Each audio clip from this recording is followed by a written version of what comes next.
کیا فرماتے ہیں علماء کرام اس مسئلے کے بارے میں کہ اگر کوئی بندہ نماز جنازہ میں شروع میں نہیں پہنچ سکتا، ایک تکبیر یا دو تکبیر ہونے کے بعد پہنچتا ہے، تو وہ کس طرح نماز کی ادائیگی کرے گا؟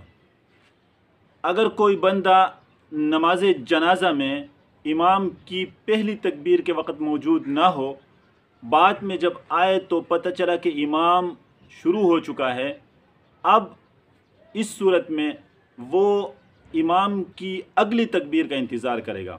جب اگلی تکبیر امام کہے گا تو یہ فوراً اس کے ساتھ شامل ہوگا۔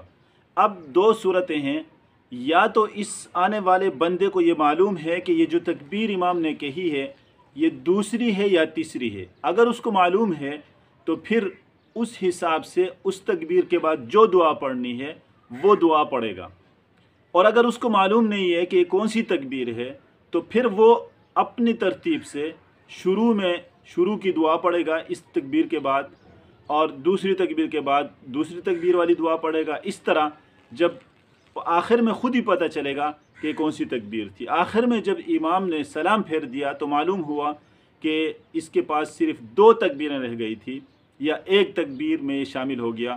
اس کے بعد نماز جنازے کو اٹھانے سے پہلے یہ صرف اللہ اکبر اللہ اکبر اللہ اکبر کہہ کر اپنی تکبیرات کو مکمل کرے گا۔